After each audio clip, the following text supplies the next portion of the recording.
تعالی کی وفات کے بعد، ان کی رحلت کے بعد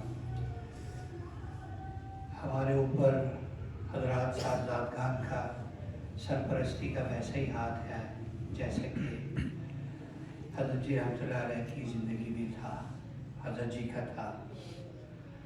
تو باوجود اپنی بیماری کے، انتہائی سخت تکلیف کے، اللہ تعالیٰ کی مدد و نصرت سے اپنے جو تبلیغی اسفار ہیں وہ ویسے ہی جاری رکھے ہوئے ہیں، اپنے والد صاحب ہمارے حضرت جی رحمۃ اللہ علیہ کے طرز پر، ان کے منہج پر۔ تو آج ہماری مسجد میں تشریف آوری ہوئی ہے حضرت کی، میں دل کی گہرائیوں سے حضرت کو خوش آمدید کہتا ہوں، اور اپنے تمام اہل علاقہ کی طرف سے حضرت کا شکریہ ادا کرتا ہوں کہ اپنی تکلیف کے باوجود انہوں نے ٹائم دیا ہمیں۔ اللہ تعالیٰ حضرت کا آنا قبول فرمائے اور ہماری ہدایت کا اور اللہ کی طرف بڑھنے کا ذریعہ فرمائے۔ توجہ دھیان کے ساتھ بیان سنیں سارے بھائی۔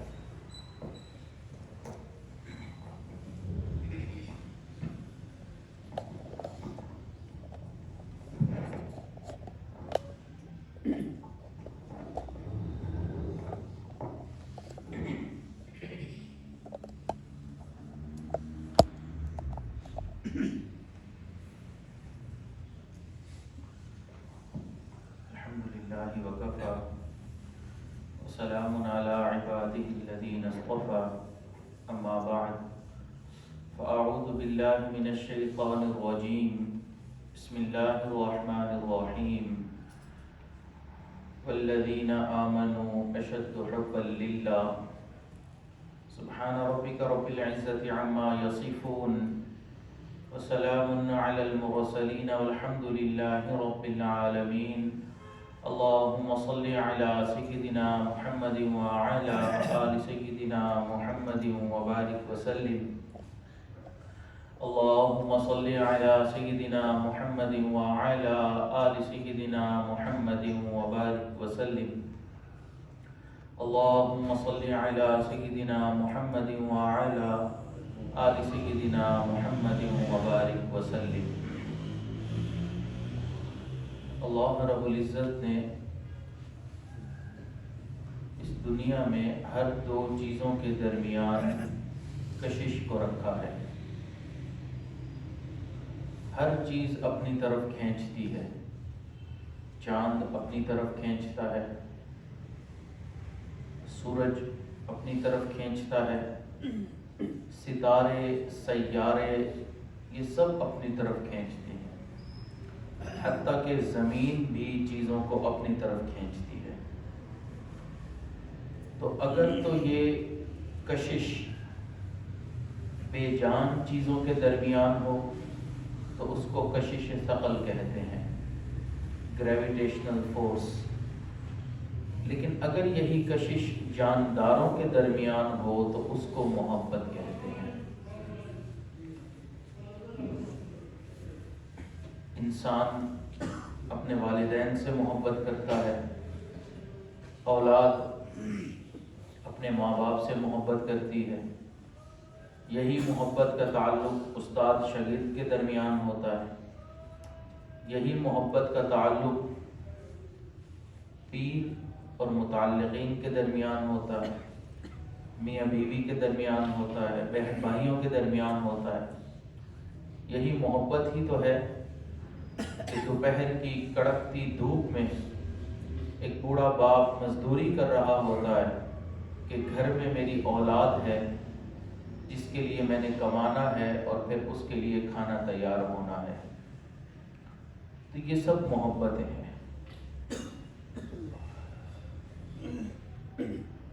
اسی طرح انسان کے دل میں ایک محبت ہے جس کو کہتے ہیں محبت حقیقی، اللہ رب العزت کی محبت۔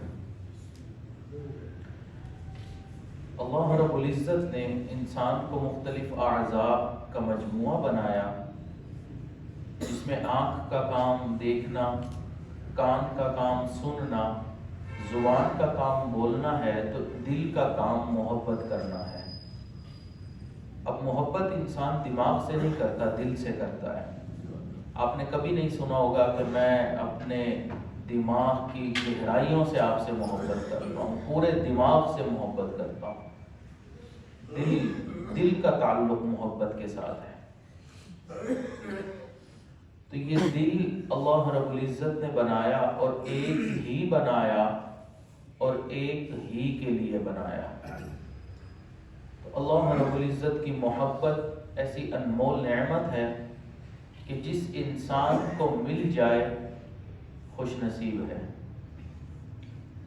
محبت کیا ہے؟ دل کا درد سے معمور ہو جانا، متاع جاں کسی کو سونپ کر مجبور ہو جانا، بسا لینا کسی کو دل میں، دل ہی کا کلیجہ ہے، پہاڑوں کو تو آتا ہے جل کر دور ہو جانا۔ تو انسان دل کے ساتھ محبت کرتا ہے۔ ہمارے مشائخ صوفیاء نے اس کو ایک الگ انداز میں سمجھایا کہ جب اللہ رب العزت نے انسانی ارواح کے ساتھ گفتگو فرمائی، جس کا تذکرہ قرآن مجید میں بھی ہے، تو اس وقت اللہ رب العزت کے حسن کی تجلی انسانوں کی ارواح کے اوپر پڑی، تو انسان اس وقت سے حسن کو، خوبصورتی کو، جمال کو پسند کرنے لگا۔ اس لیے فرمایا نبی علیہ الصلوۃ والسلام نے، اللہ جمیل و یحب الجمال، اللہ تعالیٰ خوبصورت ہیں اور خوبصورتی کو پسند فرماتے ہیں۔ تو یہ اسی تجلی کا اثر ہے کہ دنیا میں بھی انسان کسی خوبصورت چیز کو دیکھتا ہے تو دل دے بیٹھتا ہے، اس کو دیکھنے لگ جاتا ہے۔ آپ سفر پہ جاتے ہیں، کوئی خوبصورت منظر نظر آتا ہے، آپ اس منظر کو کھڑے ہو کے دیکھنے لگ جاتے ہیں۔ کوئی خوبصورت پھول نظر آتا ہے، آپ اس کو دیکھنے لگ جاتے ہیں۔ کوئی خوبصورت چیز نظر آتی ہے، آپ اس کو لے لیتے ہیں۔ کوئی خوبصورت ٹھپا نظر آتا ہے، انسان اس کو دل دے بیٹھتا ہے۔ تو بنیادی طور پر انسان حسن پرست ہے، خوبصورتی کو پسند کرتا ہے۔ تو یہ دل اللہ رب العزت نے اپنے لیے بنایا، اور اللہ تعالیٰ پسند کرتے ہیں کہ اس دل میں میری ہی محبت ہو، کسی غیر کی محبت اس میں نہ ہو۔ نفسانی، شیطانی، شہوانی محبتوں سے پاکیزہ دل ہو۔ جس طرح کمرے کے اندر یا روشنی ہوگی یا اندھیرا ہوگا، دونوں ایک وقت میں نہیں ہو سکتے، اسی طرح اس دل کے اندر یا تو اللہ رب العزت کی محبت کا اجالا ہوگا، اگر نہیں تو پھر نفسانی، شیطانی، شہوانی محبتوں کا اندھیرا ہوگا۔ آپ دیکھیں نا کہ اگر کسی انسان کو پینے کے لیے صاف ستھرا پانی مل جائے تو وہ گندے پانی کی طرف کیوں نظر اٹھا کر دیکھے گا؟ اس کو صاف ستھرا پانی جو مل رہا ہے۔ بالکل اسی طرح اگر ہمیں اللہ کی محبت کا مزہ آ جائے، ذائقہ مل جائے، تو ہم غیر کی محبت کے پیچھے مارے مارے نہیں پھریں گے۔ ہمیں چونکہ اس طیب پاکیزہ پانی کا لطف نہیں آیا، اس وجہ سے ہم پھر گندے پانی کے پیچھے دوڑتے پھر رہے ہیں، کیونکہ ابھی تک ہم نے اصل محبت کا ذائقہ چکھا ہی نہیں۔ تو اللہ رب العزت کو یہ بات پسند ہے کہ میرے بندے مجھ سے محبت کریں، اور جو بندہ اللہ رب العزت سے محبت کرتا ہے، اللہ رب العزت اس سے محبت کرتے ہیں۔ بلکہ اللہ رب العزت پہلے محبت فرماتے ہیں، اس کے نتیجے میں انسان کو اللہ رب العزت سے محبت ہوتی ہے۔ اللہ تعالیٰ قرآن مجید میں ارشاد فرماتے ہیں، من کان یرجو لقاء اللہ فإن اجل اللہ لآت، جو اللہ سے ملاقات کو پسند کرتا ہے، پھر وہ وقت دور نہیں کہ اس کی اللہ سے ملاقات ہو جائے گی۔ اس لیے اللہ سے محبت کرنے والے موت سے ڈرتے نہیں ہیں، موت کی انتظار میں ہوتے ہیں، کیونکہ وہ یہ سمجھ رہے ہوتے ہیں کہ ہمیں محبوب حقیقی سے ملاقات کرنے میں جو رکاوٹ ہے وہ یہ موت ہے۔ اس لیے فرمایا الموت جسر یوصل الحبیب الی الحبیب، موت ایک پل ہے جو ایک دوست کو دوسرے دوست سے ملا دیتی ہے۔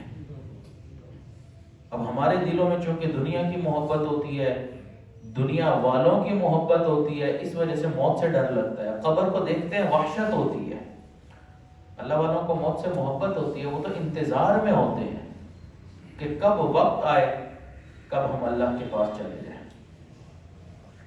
ایک اللہ والے کا آخری وقت آیا تو اس ٹائم فرمانے لگے کیا ہی خوبصورت وقت آ گیا جس کے انتظار میں پچھلے 20 سال سے زندہ تھا۔ 20 سال سے انتظار کر رہے تھے موت کب آئے گی، میں اللہ سے کب ملاقات کروں گا، وہ انتظار میں رہتے تھے۔ تو جو اللہ سے ملاقات پسند کرتا ہے تو وہ وقت دور نہیں کہ اس کی یقیناً اللہ سے ملاقات ہوگی۔ اس دنیا میں اتنی طاقت ہی نہیں کہ یہ دنیا اللہ رب العزت کی تجلی کو برداشت کر سکے، اس لیے اس دنیا کے اندر اللہ کا دیدار ممکن ہی نہیں۔ اگر کوئی انسان یہ کہے کہ مجھے دنیا میں ہی دیدار ہو جائے تو یہ ممکن ہی نہیں۔ اس لیے شاعر نے کہا کہ نہیں کرتے وہ وعدہ دید کا حشر سے پہلے، نہیں کرتے وہ وعدہ دید کا حشر سے پہلے، دل بے تاب کی ضد ہے ابھی ہوتی یہیں ہوتی۔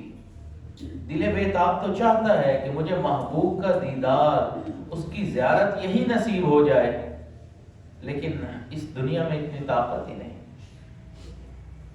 حضرت والد صاحب رحمہ اللہ فرماتے تھے کہ آپ دیکھیں کہ اللہ رب العزت نے حضرت موسیٰ علیہ السلام کے اوپر کتنے پردوں کے پیچھے سے تجلی ڈالی۔ حضرت موسیٰ علیہ السلام بھی برداشت نہیں کر سکے اس تجلی کو، اور پہاڑ تو جل کر خاک ہو گیا، بالکل ریزہ ریزہ ہو گیا۔ تو فرماتے ہیں کہ کچھ علماء میرے پاس آئے اور آ کر کہنے لگے کہ حضرت ہم نے آپ کا سفر نامہ دور پڑھا ہے اور ہمارا دل ہے کہ ہم بھی سفر نامہ دور پڑھیں۔ اس کی وجہ یہ ہے کہ لازم نہیں کہ سب کو ملے ایک سا جواب، کہ موسیٰ علیہ السلام کو اللہ نے فرما دیا تھا کہ دنیا میں آپ کو میرا دیدار نہیں ہو سکتا، تو اس پر کہنے لگے کہ لازم نہیں کہ ملے سب کو ایک سا جواب، آؤ نہ ہم بھی سیر کریں تو کوہ طور کی، کہ ہم بھی جاتے ہیں، ممکن ہے ہمیں بھی دیدار ہو جائے۔ تو اب ہم نے ارادہ کیا ہے ہم کوہ طور کا سفر کریں گے۔ تو والد صاحب نے یہی شعر پڑھا لیکن تھوڑا سا تبدیل کر کے کہ فرمایا کہ لازم یہی ہے کہ سب کو ملے یہی جواب، لازم یہی ہے کہ سب کو ملے ایک یہی جواب، جاؤ نہ تم بھی سیر کرو کوہ طور کی۔ جو بھی جائے گا جواب ایک ہی ملے گا، دنیا میں میرا دیدار ممکن نہیں، اس کے لیے تمہیں آخرت میں آنا پڑے گا، نیک اعمال دنیا میں کرنے پڑیں گے، مجھ سے محبت کرنی پڑے گی، اس دل کو میری محبت کے ساتھ روشن کرنا پڑے گا۔ اس لیے ہمیں چاہیے کہ ہم اس دنیا میں رہتے ہوئے ایسی زندگی گزاریں۔ جب اللہ تعالیٰ سے محبت ہو جاتی ہے نا تو یہ عشق ایسا معاملہ ہے کہ پھر کوئی دوا بھی کام نہیں آتی۔ دنیا داروں سے محبت کرنے والوں کا حال دیکھا ہے نا، تنہا پسند ہو جاتے ہیں، کسی سے ملاقات کرنے کو جی نہیں چاہتا، محفلوں میں نہیں بیٹھتے، دنیا کی محفلوں سے اکتا گیا ہوں یا رب، کیا لطف انجمن کا جب دل ہی بجھ گیا ہو۔ وہ پھر لوگوں سے ملتے نہیں، تنہا پسند ہے، کھانا پینا چھوڑ رہے ہیں۔ تو اللہ سے بھی جب محبت ہوتی ہے نا تو وہ تنہا پسند ہو جاتے ہیں، مراقبے میں بیٹھے ہیں، اکیلے میں قرآن مجید کی تلاوت ہو رہی ہے، نوافل پڑھ رہے ہیں، کسی سے ملنے کو دل نہیں چاہ رہا، محبت ہو گئی ہے نا، عشق ہو گیا۔ اس پر شاعر نے کہا کہ ایک بیمار تھا عاشق، تو اس کو حکیم کے پاس لے گئے، تو اس کے آپس میں جو گفتگو ہوئی اس کو ایک شاعر نے، پنجابی شاعر نے لکھا کہ نہ ہتھ پھڑ طبیبا مرض نہ پوچھ، نہ ہتھ پھڑ طبیبا مرض نہ پوچھ، نہ عرق پلا مینو کچھ بھی نہیں، نہ کر برباد دوائیاں نو نہ ٹیکے لا مینوں کچھ بھی نہیں میں عشق دے وچ بیمار پیاں نہ شور مچا مینوں کچھ بھی نہیں جے علاج تو میرا کرنا ہے مینوں یار ملا مینوں کچھ بھی نہیں۔ جب اللہ سے محبت ہو جاتی ہے پھر دوائیاں کام نہیں آتی ہیں، پھر یہ ٹیکے سرنجیں پھر انسان لگاتا ہے کام نہیں آتا، انسان مریض بیمار ہوتا چلا جاتا ہے عشق کے اندر۔ اللہ کی محبت ایسی نعمت ہے۔ دیکھی جو نبض میری میرے طبیب نے، دیکھی جو نبض میری میرے طبیب نے، کاغذ لیا قلم لیا عشق کا بیمار لکھ دیا۔ دیکھی جو نبض میری میرے طبیب نے، کاغذ لیا قلم لیا عشق کا بیمار لکھ دیا۔ قربان کیوں نہ جاؤں میں ایسے طبیب پر، نسخے میں جس نے شربت دیدار لکھ دیا۔ اللہ سے محبت کرنے والے ایسے ہوتے ہیں کہ ان کو شفا ہی اس وقت ملتی ہے جب یہ اپنے محبوب کا دیدار کریں گے، اس سے پہلے ان کو شفا ممکن ہی نہیں ہے۔ اب دنیا والوں سے محبت کرنے میں تو معاملہ کیا ہوتا ہے، انسان ذلیل ہو جاتا ہے، خوار ہو جاتا ہے، برباد ہو جاتا ہے۔ لیکن اللہ کی محبت ایسی انمول نعمت ہے، جو اللہ سے محبت کرتا ہے نا، اللہ تعالیٰ ہر چیز کو ایسا بنا دیتے ہیں کہ وہ اس سے محبت کرنے لگ جاتی ہے۔ اس لیے حضرت سلطان المشائخ رحمۃ اللہ علیہ فرمایا کرتے تھے کہ من اشتاق الی اللہ اشتاق الیہ کل شیء، جو بندہ اللہ کا عاشق بن جاتا ہے ہر چیز اس کی عاشق بن جایا کرتی ہے۔ بخاری شریف کی روایت ہے کہ اللہ رب العزت جب کسی بندے سے محبت فرماتے ہیں تو حضرت جبرائیل علیہ السلام کو بلاتے ہیں اور فرماتے ہیں کہ اے جبرائیل فلاں شخص سے میں محبت کرتا ہوں، تو حضرت جبرائیل بھی محبت کرنے لگ جاتے ہیں۔ پھر وہ فرشتوں کے درمیان آتے ہیں اور اعلان کرتے ہیں کہ فرشتوں فلاں انسان سے اللہ محبت کرتا ہے، فرشتے بھی محبت کرنے لگ جاتے ہیں۔ پھر حضرت جبرائیل علیہ السلام آسمان دنیا پر آ کر اعلان کرتے ہیں، اس اعلان کو انسانی کان تو نہیں سنتے کہ انسانوں اللہ فلاں شخص سے محبت کرتا ہے، پھر انسانوں کے دل میں اس کے لیے محبت رکھ دی جاتی ہے اور اس کے لیے دنیا میں قبولیت رکھ دی جاتی ہے۔ لوگ کہتے ہیں ہم نے حضرت کو بس دیکھا بھی نہیں، بس دل میں محبت محسوس ہوتی ہے۔ وہ وجہ کیا ہے؟ وہ اللہ کی طرف سے کیے گئے اس اعلان کا نتیجہ ہوتی ہے۔ علامہ اقبال فرماتے ہیں کہ ہر کے عاشق شد جمال ذات را، اوست سید جملہ موجودات را۔ جو اللہ کی ذات کا عاشق ہو جاتا ہے پھر تمام موجودات اس کی ذات کے عاشق ہو جاتے ہیں، کیونکہ یہ اللہ رب العزت کا محبوب۔ اس لیے ہمیں چاہیے کہ ہم اللہ رب العزت کی محبت کے لیے کوشش کریں، تگ و دو کریں، اس کے لیے جو اسباب ہیں وہ اسباب اختیار کریں۔ اب اللہ تعالیٰ کی محبت کیسے بڑھے؟ کون سے ایسے کام ہے کہ انسان اللہ تعالیٰ کی محبت دل میں بڑھ جائے؟ ایک تو یہ کہ انسان اللہ رب العزت کا جو ذکر ہے وہ کثرت کے ساتھ کرے۔ جتنی کثرت کے ساتھ اللہ کا ذکر ہوگا اتنی محبت بڑھتی چلی جائے گی، بڑھتی چلی جائے گی۔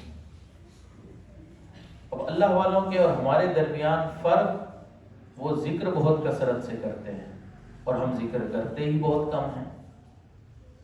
چند منٹ مراقبہ کر لیا، 1 منٹ مراقبہ کر لیا، 5 منٹ مراقبہ کر لیا، ہمارا حال یہ ہے۔ اللہ والے گھنٹوں مراقبہ کرتے ہیں، ہمارے پاس ذکر نہ کرنے کے بہانے ہزاروں اور ان کے پاس ذکر کرنے کے بہانے ہزاروں۔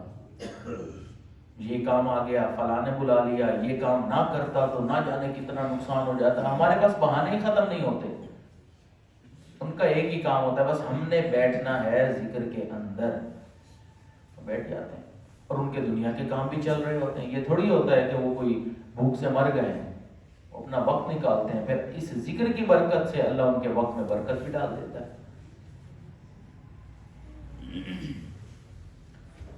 حضرت حسین علی وابچرا رحمۃ اللہ علیہ، حضرت خواجہ سراج الدین رحمۃ اللہ علیہ کے خلیفہ تھے.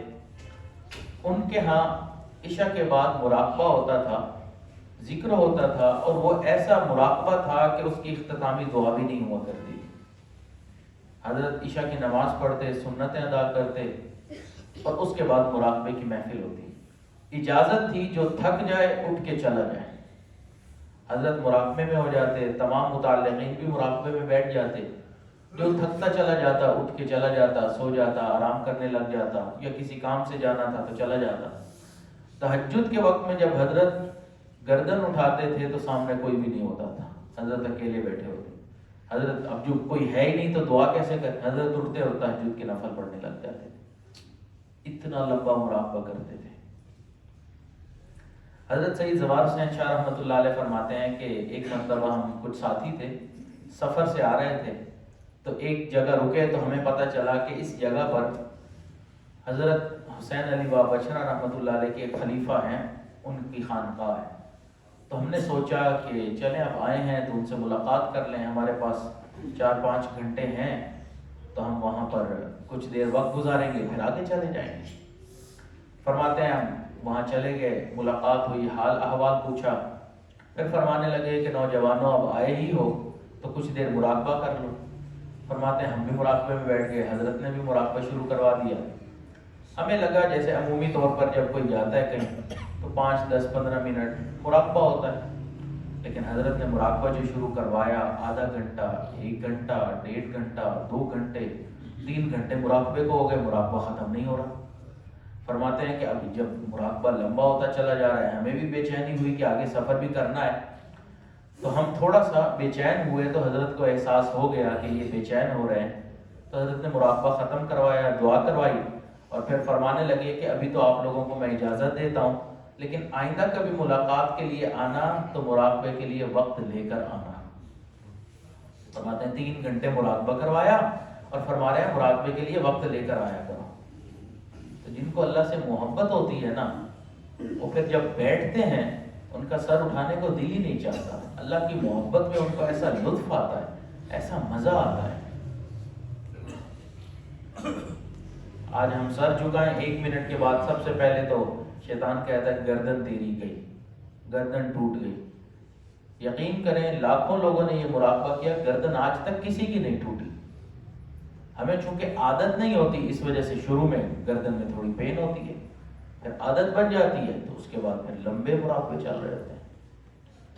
حضرت والد صاحب فرماتے ہیں کہ ہم جب یونیورسٹی میں پڑھتے تھے تو یونیورسٹی کے اندر اتوار کا دن چھٹی کا ہوتا تھا. تو اس دن فجر کے بعد جب اشراق ہم پڑھتے تھے تو اشراق کے نفل پڑھنے کے بعد ہم دعا مانگتے تھے کہ یا اللہ میں مراقبے کے لیے بیٹھنے لگا ہوں، کوئی تنگ کرنے والا نہ آ جائے. نفل پڑھ کر دعا مانگتے تھے، مراقبے میں بیٹھتے تھے. جب سر اٹھاتے تھے تو ظہر کی اذان ہو رہی ہوتی تھی. 7-8 گھنٹے ڈیلی مراقبہ کرتے تھے. کچھ تو محسوس ہوتا ہوگا نا، ایسے ہی تھوڑی کوئی بندہ سر جھکا کر بیٹھ جاتا ہے. حضرت مرشد عالم خواجہ غلام حبیب رحمۃ اللہ علیہ فرمایا کرتے تھے میں سر جھکاتا ہوں مجھے اللہ نظر آتا ہے. کو لطف آتا تھا، محبوب کی یاد میں بیٹھے ہیں، محبوب حقیقی کو یاد کر رہے ہیں. یہ ذکر، اس سے اللہ تعالیٰ کی محبت بڑھتی ہے، ذکر سے ذات کی محبت بڑھتی ہے. ابھی آپ کے سامنے اگر آئس کریم کا تذکرہ کریں یا کسی اور چیز کا، تھوڑی دیر تذکرے کے بعد سب کا دل چاہتا ہے کہ وہ چیز ہمارے سامنے ہوتی، ہم بھی کھاتے. تو تذکرے سے اس چیز کی محبت آ جاتی ہے. تو جب اللہ کا ذکر اتنی کثرت سے انسان کرتا ہے تو اس کے دل میں محبت بڑھتی چلی جاتی ہے، بڑھتی چلی جاتی ہے. تو پہلی بات تو یہ کہ ہم اللہ رب العزت کا ذکر کثرت کے ساتھ کریں. اور دوسری چیز جس سے اللہ کی محبت بڑھتی ہے کہ جو اللہ کے ذکر کرنے والے لوگ ہیں، نیک اولیاء، صحبت، ہم ایسے لوگوں کی خدمت میں بیٹھیں، صحبت میں بیٹھیں. جب انسان نیک لوگوں کی صحبت میں بیٹھتا ہے پھر اللہ تعالیٰ اس کے دل میں جو ذکر کی محبت ذکر ہوتا ہے، اللہ کی محبت ہوتی ہے، اللہ تعالیٰ بیٹھنے والوں کے دلوں میں بھی اس چیز کو اجاگر فرما دیتے. اب یہ ہیٹر جل رہا ہے، اس کے قریب جتنے لوگ بیٹھے ہیں ان سب کو ہیٹ محسوس ہو رہی ہے، تھوڑی دیر کے بعد یہ چلتا رہے گا تو پورے اس مسجد کے اندر ماحول گرم ہونا شروع ہو جائے گا۔ اس کا ایک ہیٹر کا اگر یہ اثر ہے تو جس کے دل میں محبت ہوتی ہے، جب وہ کہیں بیٹھتا ہے تو اس کے صحبت میں بیٹھنے والے بھی اپنے دل میں اللہ کی محبت محسوس کرتے ہیں۔ صحبت کا اثر ہوتا ہے، اس لیے فرمایا الذین اذا رؤوا ذکر اللہ، جن کو دیکھ کر اللہ یاد آتا ہے، یہ ان کی نشانی ہوتی ہے۔ انسان ان کی صحبت میں بیٹھتا ہے، اس کا دھیان آخرت کی طرف، اللہ کی طرف، اس کا دھیان نیک اعمال کی طرف ہو جاتا ہے۔ اگر آپ کسی تاجر کی صحبت میں بیٹھیں، اس کی گفتگو سنیں، تھوڑی دیر کے بعد آپ کا بھی دل جائے گا کہ میں بھی تجارت شروع کر دیتا ہوں۔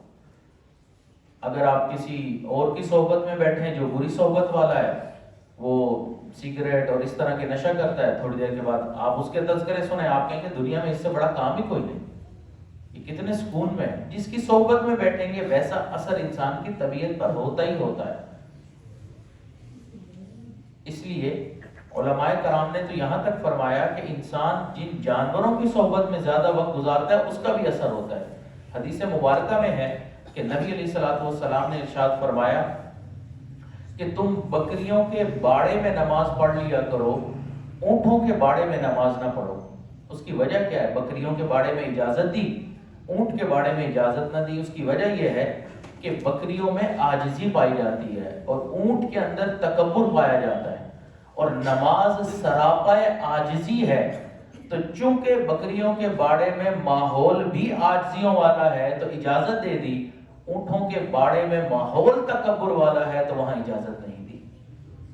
تو ماحول کا اتنا اثر، اگر جانوروں کے ماحول کا اثر پڑتا ہے تو انسان کی صحبت کا اثر کیوں نہیں پڑے گا؟ اس لیے جو نرم زمین پر رہنے والے لوگ ہوتے ہیں ان کے دل میں نرمی پائی جاتی ہے، لیکن جو چٹانوں کی صحبت میں رہنے والے ہوتے ہیں ان کی طبیعتوں میں سختی پائی جاتی ہے۔ تو پتھروں کی صحبت کا بھی اثر ہوتا ہے، چٹان کی صحبت کا اثر ہو رہا ہے۔ تو صحبت کا ایسا اثر ہوتا ہے۔ یہ اللہ والوں کی صحبت میں انسان بیٹھتا ہے، وہ نبی علیہ السلام نے فرمایا 2 سانپ ایسے ہیں کہ جب ان کو دیکھو تو مار دو، کیونکہ جب وہ انسان کو دیکھتے ہیں تو اس کی بینائی کو سلب کر لیتے ہیں۔ تو اگر سانپوں کی بینائی میں اتنا اثر ہے تو اللہ والوں کی آنکھوں میں کیوں نہیں اثر ہوگا؟ نگاہ ولی میں وہ تاثیر دیکھی، بدلتی ہزاروں کی تقدیر دیکھی۔ انسان آتا ہے ایک لمحے کی صحبت میں، اللہ تعالیٰ اس کی زندگی بدل دیتے ہیں۔ ہزاروں لوگوں کو اپنی زندگی میں دیکھا الحمدللہ کہ حضرت والد صاحب رحمہ اللہ کی صحبت میں آتے تھے، اللہ تعالیٰ ان کی زندگیوں کو بدل دیتے تھے۔ یہ اب کوئی کتابوں میں پڑھی ہوئی باتیں تو نہیں ہیں، یہ تو آنکھوں دیکھ کے مشاہدات ہیں۔ یہاں پہ بھی کتنے لوگ ہوں گے جنہوں نے یہ مشاہدے اپنی زندگی میں کیے۔ تو اللہ والوں کی صحبت کا ایسا اثر ہوتا ہے۔ تو اس لیے اللہ تعالیٰ کی محبت ذکر سے بڑھتی ہے اور اللہ والوں کی صحبت سے بڑھتی ہے۔ حضرت مرشد عالم خواجہ غلام حبیب رحمۃ اللہ علیہ فرماتے تھے کپڑا ملتا ہے کپڑے والوں کے پاس، پھل ملتا ہے پھل والوں کے پاس، لوہا ملتا ہے لوہے والوں کے پاس، اللہ ملتا ہے اللہ والوں کے پاس۔ تو انسان جب اللہ والوں کے پاس آتا ہے، بیٹھتا ہے، تو اس کے دل میں اللہ کی محبت آ جاتی ہے۔ قریب جلتے ہوئے دل کے اپنا دل کر دے، یہ آگ لگتی نہیں لگائی جاتی ہے۔ یہ محبت کی آگ خود بخود نہیں لگ جاتی، لگوانی پڑتی ہے۔ تو پہلا ذکر ہم کثرت سے کریں، دوسرا اللہ والوں کی صحبت میں بیٹھیں، اس سے اللہ کی محبت بڑھتی ہے۔ اور اب اللہ کی محبت میں جو چیز رکاوٹ بنتی ہے وہ ہے ہمارے گناہ، وہ چیز رکاوٹ بن جاتی ہے۔ ہم میں سے ہر شخص اللہ سے محبت کرتا ہے، جس نے بھی کلمہ پڑھا اس کے دل میں اللہ کی محبت ہوتی ہے، لیکن وہ محبت شدت کیوں نہیں اختیار کر پاتی؟ جبکہ اللہ تعالیٰ تو قرآن مجید میں فرماتے ہیں والذین آمنوا اشد حبا للہ، ایمان والوں کو اللہ سے شدید محبت ہوتی ہے۔ وہ جو شدت ہے وہ ہمارے دل میں کیوں نہیں؟ اس کی وجہ یہ ہے کہ ہم ساتھ ساتھ گناہ بھی کر رہے ہوتے ہیں۔ محبت محبت تو کہتے ہیں لیکن محبت نہیں جس میں شدت نہیں ہے. محبت کے ہیں انداز وہی پرانے، خبردار ہو اس میں جدت نہیں ہے. محبت کے انداز پرانے ہی ہیں، اس میں کوئی جدت نہیں آئی. طریقہ وہی ہوگا، گناہوں کو چھوڑنا پڑے گا، پھر یہ محبت آگے بڑھتی رہے گی. آپ ایک ٹینکی کے اندر پانی لیں اور اس پانی کو اس کے اندر جمع کر لیں، پھر تھوڑی دیر بعد کوئی اس کے اندر سوراخ کر لیں تو پانی جمع رہے گا، نکلتا رہے گا نا. بالکل اسی طرح ہم نیک اعمال کرتے ہیں، ہمارے دل اللہ کے نور سے منور ہو جاتے ہیں، بھر جاتے ہیں، لیکن ہم گناہوں کے ذریعے سوراخ کر لیتے ہیں، وہ نور نکلتا رہتا ہے. اللہ والے سوراخ نہیں ہونے دیتے، گناہ نہیں کر رہے ہوتے. اس لیے گناہ رکاوٹ بن جاتے ہیں. پھر ہمارے لیے نمازیں پڑھنا مشکل، ہمارے لیے سنتیں ادا کرنا مشکل، ہمارے لیے واجبات ادا کرنا مشکل. اللہ والے نوافل بھی پڑھ رہے ہوتے ہیں.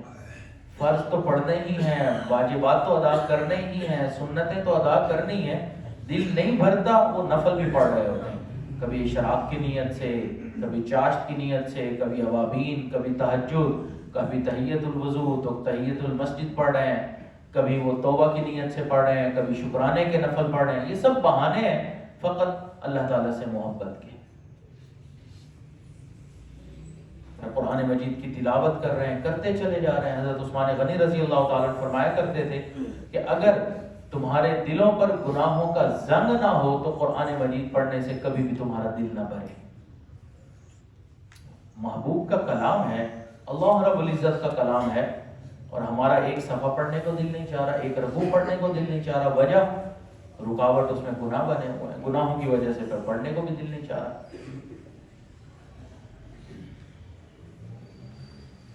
اگر ہم کسی سے محبت کریں دنیا میں اور وہ ہمیں کسی اور زبان میں خط لکھے تو ہم اس خط کو یوں دیکھیں گے اور پڑھ کے سائڈ پہ رکھ دیں گے، یا ترجمہ کروانے کی اور سمجھنے کی کوشش کریں گے نا، کیونکہ محبوب نے بھیجا.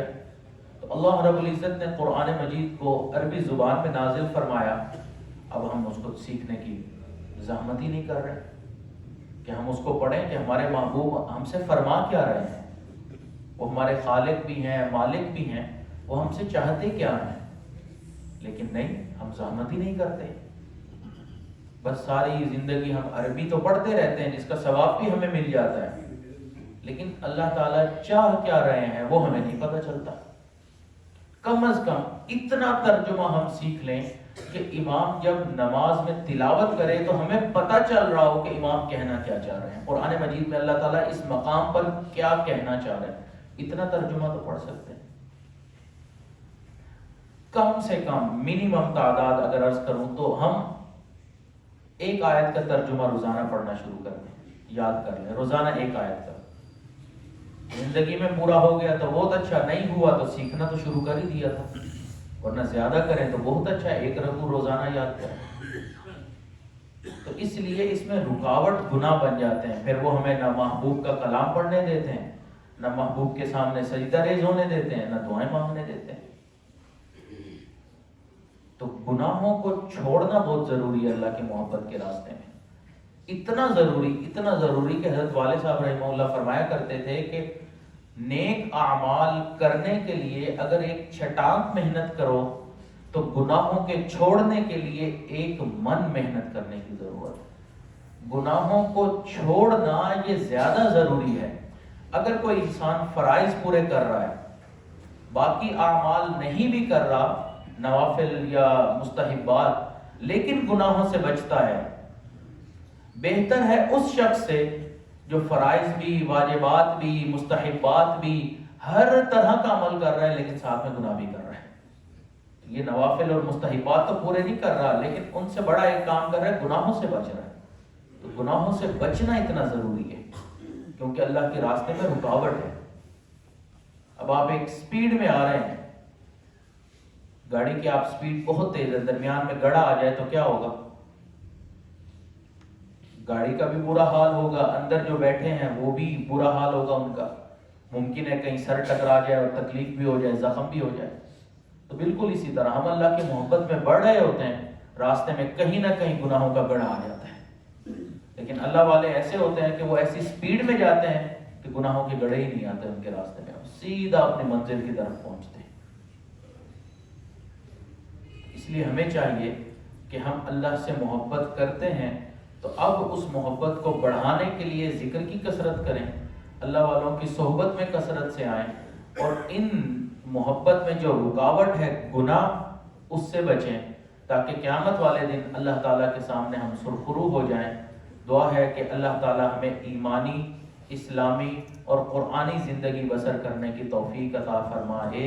وآخر دعوانا ان الحمد للہ رب العالمین۔